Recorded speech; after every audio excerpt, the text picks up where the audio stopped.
Hello everybody, I'm back.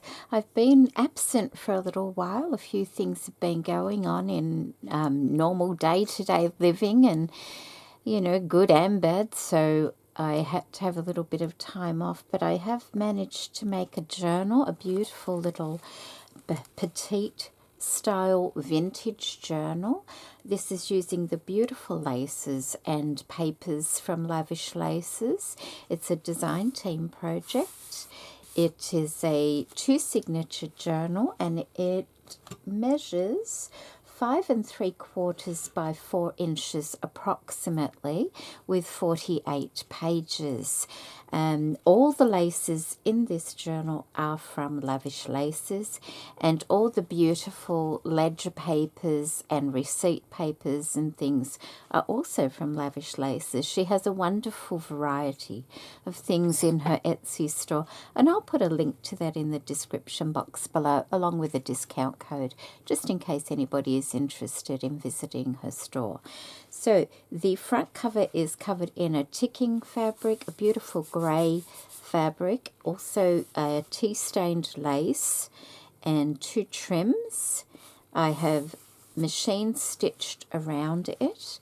I have a large flower. It's a fabric flower in the background there, a little bit of corrugated cardboard, then some dotted tulle. I painted up this little frame. It was an acrylic frame that I've had for many, many years, and it had yellowed. It apparently used to be like off-white, but it was so old that it had gone a funny yellow colour, and so I painted it up to look a little bit vintage. I've put some fabric flower on the front here, mother of pearl button, a beautiful velvet vintage flower. It's a millinery flower, and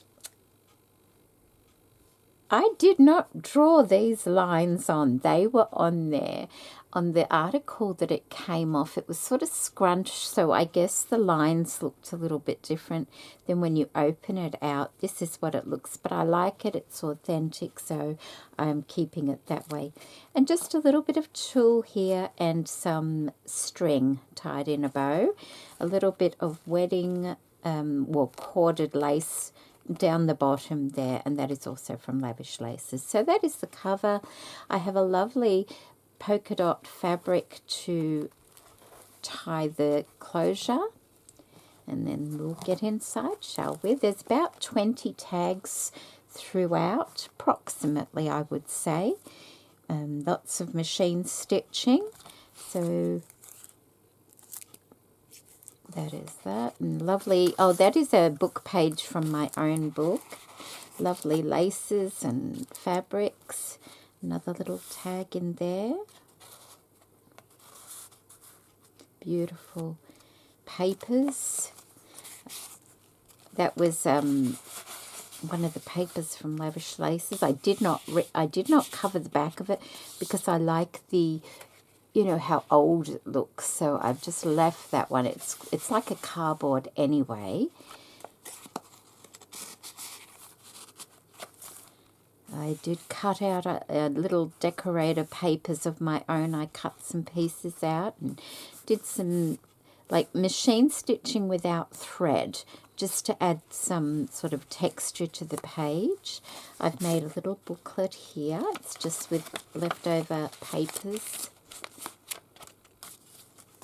and I've made that out of this lovely vintage paper from Lavish Laces. This is an old folk art pattern, and I've just used that as a pocket. Another little tag there.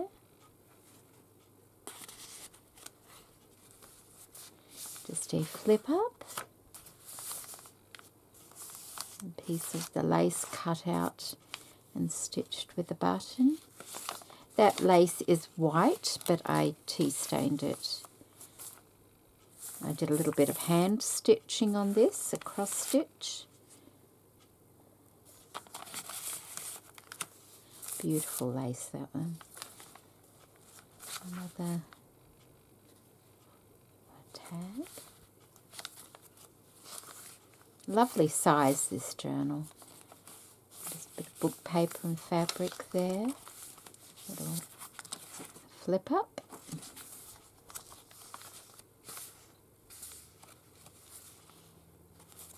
I've enclosed one of the lovely vintage receipts in here, so you could use that for collage or whatever. Nice little piece to have. Another tag.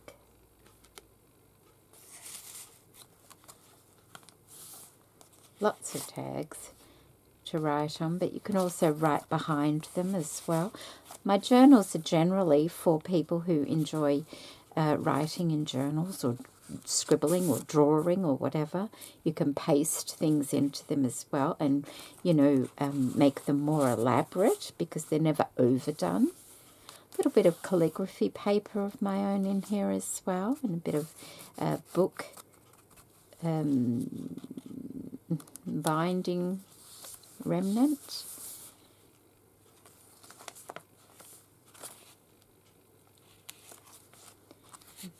Tag, and I just tied some embroidery thread at the bottom there.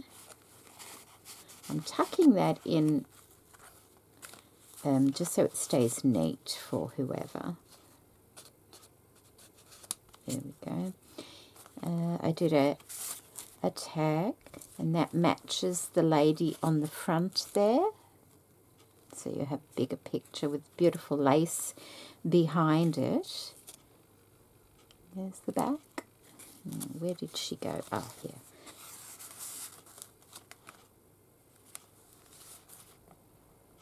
Vintage, that was off a... Oh. These little... these are my own. See how they got numbers on the back? They don't always have great colours on the front though, but the back of them, you know, is really good.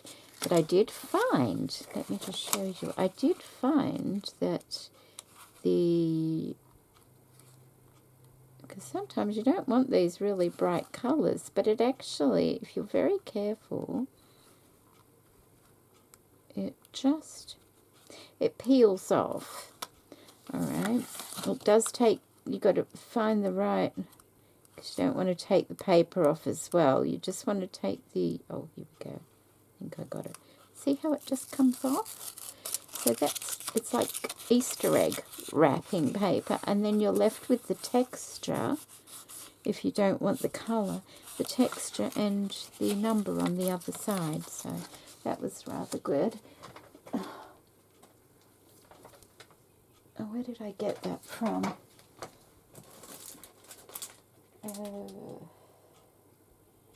Rosellas and Roses. That one is from Rosella and Roses. I got those quite a while ago. Okay. This little tag I left as is because I just love the paper. I love the writing. It's just lovely.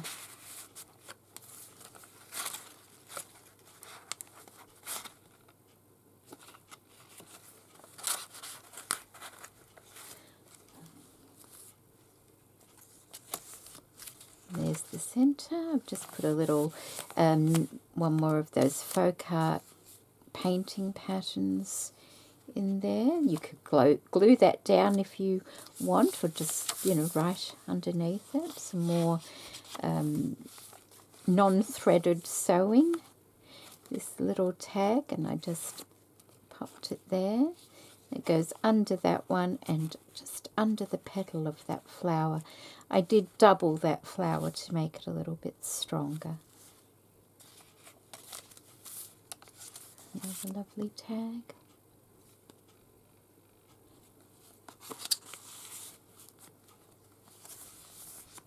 And that's just another little receipt.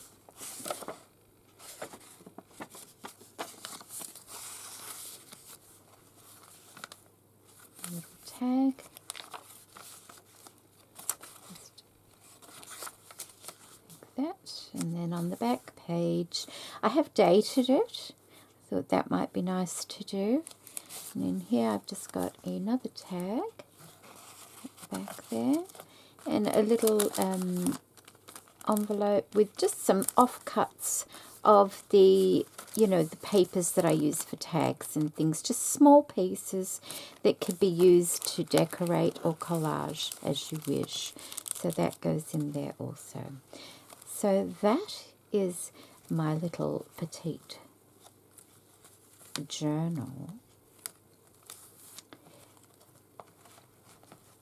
that I've made, and I hope you like it. It's fun to make, especially with other things going on. It's just nice to have something to escape to and just be by yourself and be creative. So I made that, but I also made another one because I was going to make it a bit larger as normal. It turned out too big, so I thought, well, I might as well make two.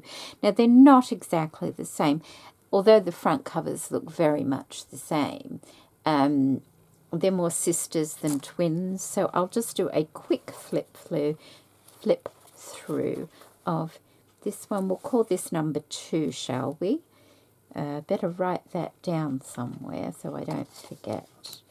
Let me just...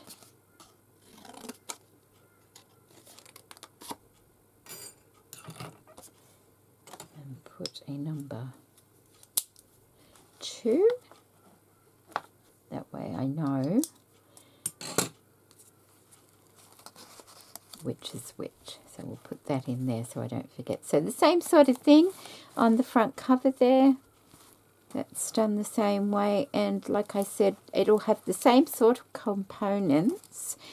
A couple of different things. Same sort of components, but in different places. Like that was on the flip side last time. So that it's the same, similar. So I'll just flip through. I won't take all the tags out because they're done the same way.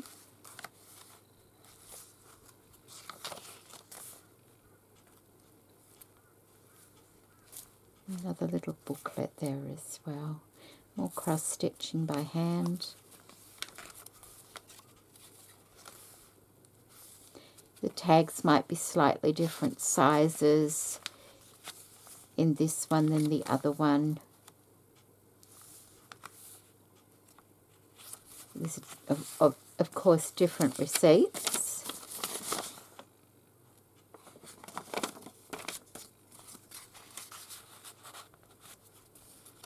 And different flower images. You see, this part wasn't in the other one. The other one had a flip up. So just, little differences.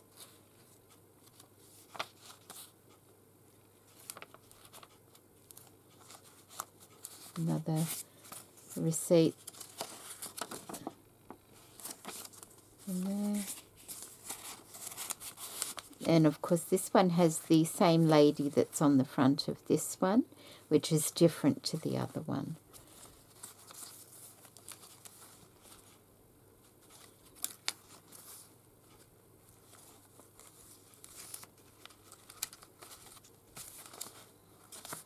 That could be a tuck spot too if you wanted it to be. Same little thing, slightly different size than the other one.